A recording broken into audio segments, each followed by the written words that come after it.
তৈরি করব একদম নতুন একটি recipe. Welcome back to my channel S কিচেনের পক্ষ থেকে আমি শেফালি নিয়ে এসেছি আপনাদের জন্য নতুন স্বাদের নতুন রেসিপি। ফুলকপি আর সলিড চিকেন দিয়ে একটা খুব সুন্দর রেসিপি তৈরি করব। তো তার জন্য এখানে কিছু উপকরণ নিয়েছি দেখুন। এখানে নিয়েছি আমি 350 গ্রাম ফুলকপি, এরকম ডুমো করে কেটে নিয়েছি। কেটে ভালোভাবে ধুয়ে উষ্ণ গরম জল আর লবণে ভিজিয়ে রেখেছি। নিয়েছি চিকেন, দেখুন এখানে আছে সলিড চিকেন। নিয়েছি 300 গ্রাম সলিড চিকেন, এরকম লম্বা করে কেটে ধুয়ে জল ঝরিয়ে নিয়েছি। আমি একটু লম্বা করে কেটেছি, আপনারা আপনাদের পছন্দ মতো কেটে নেবেন। আর এখানে নিয়েছি একটু মাঝারি সাইজের একটা আলু, এরকম টুকরো করে কেটে নিয়েছি। আপনারা চাইলে কিন্তু আলু নাও ব্যবহার করতে পারেন, তবে কি আলুটা দিলে খেতে বেশি টেস্ট হবে। নিয়েছি মাঝারি সাইজের দুটো পেঁয়াজ, এরকম কিমা করে নিয়েছি। আর মশলাগুলো দেখুন, নিয়েছি টমেটো, গুঁড়ো মশলা, আদা, রসুন, কাঁচা লঙ্কা, আরও অন্য অন্য উপকরণও আছে। তো আমার আরও নিত্য নতুন রেসিপি পেতে আমার চ্যানেলটিকে সাবস্ক্রাইব করুন আর পাশে থাকা বেল আইকনটিকে অল করে রাখুন, যাতে সবার প্রথমে আমার নোটিফিকেশন আপনার কাছে পৌঁছে যায় আর আপনি অতি সহজেই দেখে নিতে পারেন। দেখুন এখানে আমি যেরকম পরিমাণে চিকেন, ফুলকপি আর আলু নিয়েছি সেই বুঝেই কিন্তু রসুন, আদা ব্যবহার করছি। আপনারা যে পরিমাণে সবজি আর চিকেন নেবেন সেইটা বুঝেই কিন্তু মশলাটা ব্যবহার করবেন। আর দিয়েছি মাঝারি সাইজের একটা টমেটো কিন্তু দানা ফেলে দিয়েছি। দিয়েছে 1/2 টিস্পুন জিরের গুঁড়ো, 1/2 টিস্পুন ধনের গুঁড়ো আর 1/2 টিস্পুনের একটু বেশি লঙ্কার গুঁড়ো। তা ঝালটা আপনারা যে যেমন খাবেন সেটা বুঝেই কিন্তু ঝালটা ব্যবহার করবেন। এখানে দিয়ে দেব অল্প একটু জল, দিয়ে খুব সুন্দর একটা পেস্ট তৈরি করে নেব। তো মশলাটা করে নিয়ে আমি ফিরে আসছি।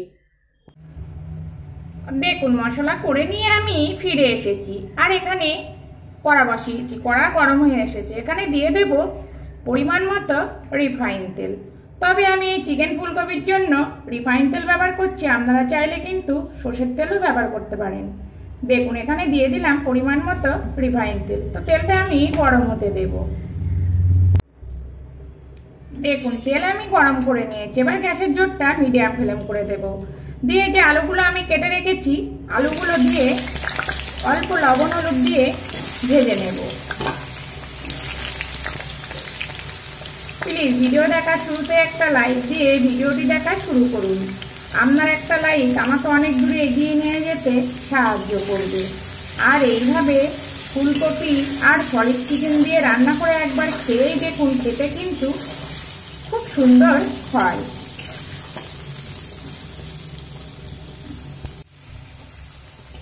দেখুন আলু কিন্তু আমার ভাজা হয়ে গেছে, আর আলুটা আমি 60% মতো ভেজে নিয়েছি।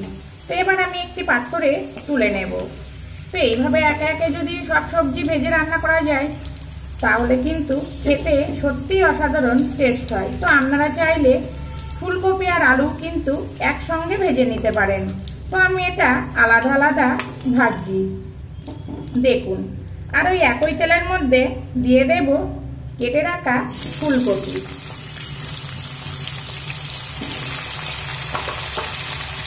আর সঙ্গে দেব পরিমাণ মতো লবণ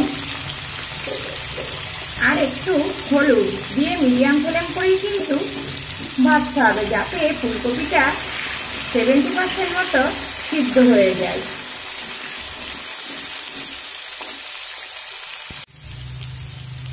দেখুন ফুলকপি আমার ভাজা হয়ে গেছে, এবার আমি তুলে নেব।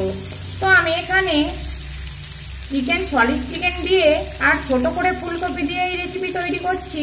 আপনারা চাইলে কিন্তু বড় বড় চিকেন আর ফুলকপি বড় করেও এই চিকেন আর ফুলকপি রেসিপিটা করে নিতে পারেন, খেতেও কিন্তু খুব সুন্দর হয়। তো দেখুন এই ফুলকপিটা ভেজে তুলে নিয়ে এখানে আমি আর অল্প একটু তেল অ্যাড করব। দেখুন এখানে আমি আর একটু তেল অ্যাড করে দিয়েছি, আর তেলটা গরমও হয়ে এসেছে। তো ফোড়নে দেব গোটা গরম মশলা আর গোটা জিরে। এখানে আছে 3টে এলাচ, 1 টুকরো ডালচিনি আর 2টো লবঙ্গ, আর সঙ্গে দেব একটা শুকনো লঙ্কা। তো ফোড়নটা একটু ভাজা হতে দেব। দেখুন ফোড়ন আমার ভাজা হয়ে গেছে আর সুন্দর একটা গন্ধও ছাড়ছে। এবার দিয়ে দেব পেঁয়াজের কিমা। তো আমি এখানে পেঁয়াজ কিমা ব্যবহার করছি, আপনারা চাইলে কিন্তু পেঁয়াজ বাটাটাও ব্যবহার করতে পারেন। আর দিয়ে দেব কালারের জন্য অল্প একটু হলুদ দিয়ে পেঁয়াজটা ভাজা করে নেব। দেখুন পেঁয়াজ আমার ভাজা হয়ে গেছে। এবার এখানে আমি যে মশলা আগে থেকে রেডি করে রেখেছি সেই মশলাটা দিয়ে দেব। আর দিয়ে দেব বাটিটা ধুয়ে অল্প একটু জল দিয়ে খুব সুন্দর করে মশলাটা কষিয়ে নেব। দেখুন এই চিকেন আর ফুলকপি রেসিপির স্বাদ বাড়ানোর জন্য এখানে আমি দিয়ে দেব 1 টিস্পুন টমেটো সস আর 1 টিস্পুন চিলি সস। এই সস দুটো ব্যবহার করলে কিন্তু এই রান্নার স্বাদটা দ্বিগুণ বেড়ে যাবে। তো দেখুন এবার আরো সুন্দর করে আমি ধৈর্য ধরে মশলাটা কষিয়ে নেব। যত ভালো মশলা কষানো যাবে তত কিন্তু রান্নার টেস্টটা ভালো হবে। দেখুন মশলাটা আমার খুব সুন্দর করে কষানো হয়ে গেছে আর দেখুন তেল কিন্তু ছেড়ে দিয়েছে।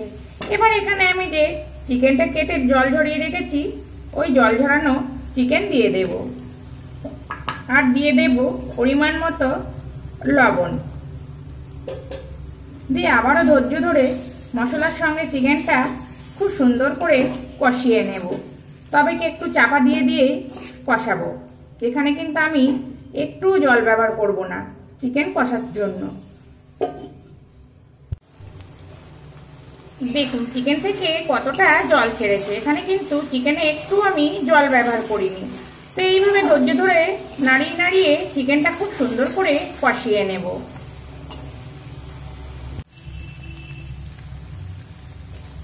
দেখুন চিকেন আমি খুব সুন্দর করে কষিয়ে নিয়েছি আর তেলও কিন্তু ছেড়ে দিয়েছে। এবার এখানে আমি যে আগে থেকে ফুলকপি আর আলু ভেজে রেখেছি এইগুলো দিয়ে দেব। দিয়ে আরো সুন্দর করে 2 থেকে 3 মিনিট আমি কষিয়ে নেব। তো এই পর্যন্ত আমার নতুন বন্ধু পুরনো বন্ধু যারা আমাকে পাশে থেকে সাপোর্ট করছেন তাদেরকে অসংখ্য অসংখ্য ধন্যবাদ এভাবে পাশে থেকে সাপোর্ট করে এগিয়ে নিয়ে যাওয়ার জন্য। আর যারা সাধারণ দর্শক আমাকে সাপোর্ট করে সামনে এগিয়ে নিয়ে যাচ্ছেন তাদেরকেও অসংখ্য ধন্যবাদ এভাবে সাপোর্ট করে এগিয়ে নিয়ে যাওয়ার জন্য। তো দেখুন এইভাবে একটু 2 থেকে 3 মিনিট আমি কষিয়ে নেব। দেখুন 3 মিনিট আমি মিডিয়াম ফ্লেম করে কষিয়ে নিয়েছি। এবার এখানে আমি দিয়ে দেব আগে থেকে গরম করে রাখা জল।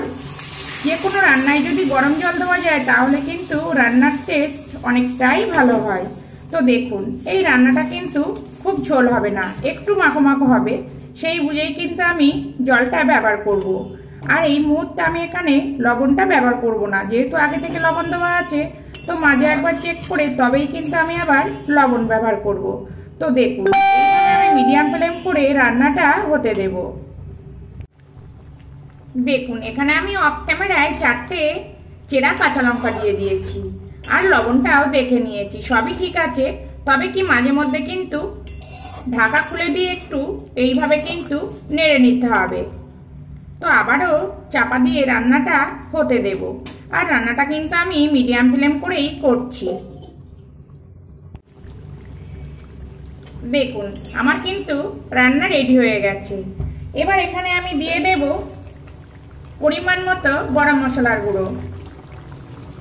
তো আপনারাও এইভাবে এই চিকেন কিমা ফুলকপি রান্না করুন, আশা করছি খেতে খুবই ভালো লাগবে। আর যদি ভালো লাগে প্লিজ প্লিজ আমার চ্যানেলটিকে সাবস্ক্রাইব করে পাশে থাকুন।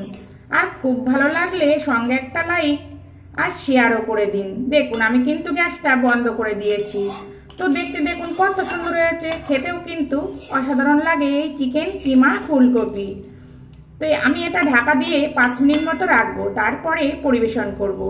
আর এই চিকেন কিমা ফুলকপি আমি রুটি বা পরোটার সঙ্গে পরিবেশন করব, খেতে কিন্তু অসাধারণ লাগবে। আপনারা চাইলে ভাতের সঙ্গেও কিন্তু পরিবেশন করতে পারেন।